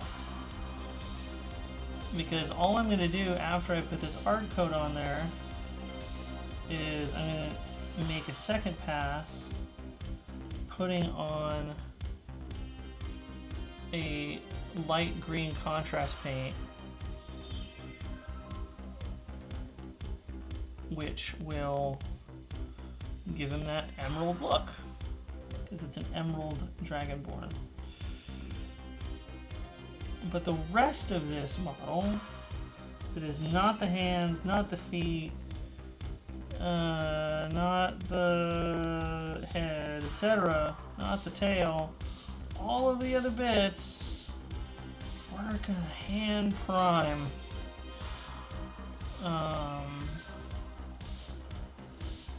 Now, if I was smart, I would like put some kind of like mask over the head, hands, and feet, and then airbrush prime the rest of it, and then take the masking off. But I really have not worked with. Oh yeah, he's also got like these like, you know, dragonborn quote-unquote hair. Dragonborn hair is kind of like weird fleshy tentacle-y stuff. So we'll also paint that clear. Anyways, I don't really trust myself in terms of masking. I trust myself hand priming a whole lot better. So I'm going to focus right now on just getting the heads and the hands painted with the art coat, and then let it dry, and then next stream I will hand prime the rest of him. I'll try to do it at the beginning of the stream, so that way he's dry, and then I absolutely need to make sure to get the player characters done this week. Oh, the other thing I should do before I end the stream is I'm going to put texture paint on his base. Because what I've found to be useful is you finish the base, you put this primer, you do what I'm doing here, paint the skin, do the base, then, at least in the case of these Dragonborn that have like no shoes, they just have empty feet, you want to make sure you get the feet all painted, even not just primed with art coat, but that you apply the contrast paint to give it the green color, or whatever color you choose. And then after that, after you've got the base done and you've got your skin done, anything that's transparent, then you glue the model to the base, and then you go around and you do the primer on all of the places that aren't clear.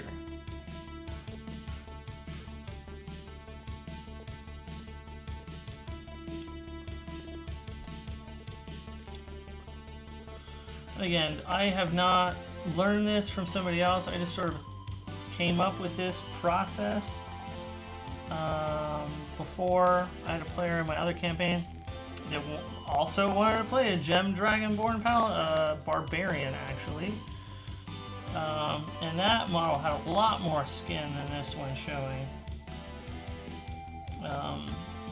So I figured, you know what, if it worked for that model, it should work for this one.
Howdy folks, I'm back.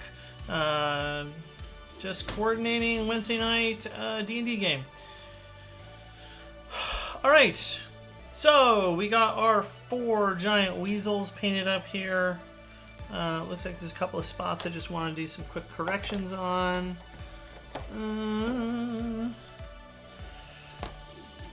Next time we'll get them dry brushed.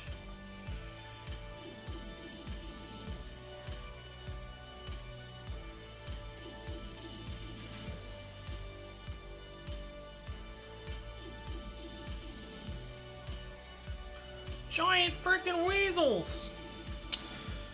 Alright, we got 4 giant centipedes pretty much done. Just need to do their bases. And finish up their bases, rather. We got a plasmoid painted up.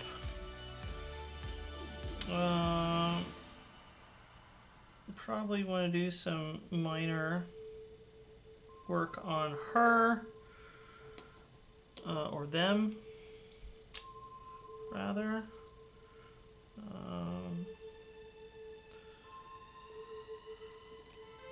Pretty sure plasmoids are ungendered.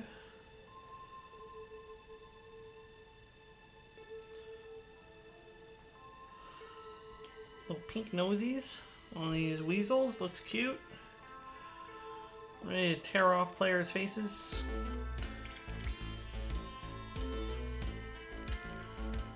Alright, oh, and this beautiful, I think that's my favorite part of the stream, getting this halfling bard painted up. This mini is from the D&D as a Woman Kickstarter. Just a great model. The contrast paint did a really great job of giving some subtle highlights on the dress there. And you know, just the way the instrument turned out, really like how the strings on the instrument got them highlighted. I'm not sure if that's coming out really well on the stream, but there you go. I think that's it for me for today. I could probably paint even longer, but you know, I want to pace myself this week and not totally burn out. Thanks for those who joined the stream. Thanks for those who chatted me up, talking about D&D, their characters, their D&D experiences. Always welcome to chat with other players. Thank you, Art Channel on Twitch. You seem to be a lot more productive in terms of me getting an audience. So I will continue streaming here in the Art Channel as opposed to in the D&D channel. I guess if I'm doing just like D&D prep and it's not art, I'll probably stream in the D&D channel. But as long as I'm painting or doing 3D printing or pretty much everything related to miniatures, I'll probably be here in the Art Channel. So yeah, well, again, we'll see. I'm still experimenting with how to get new audience for my stream. Thanks again, and until next time, may your rolls always be 20.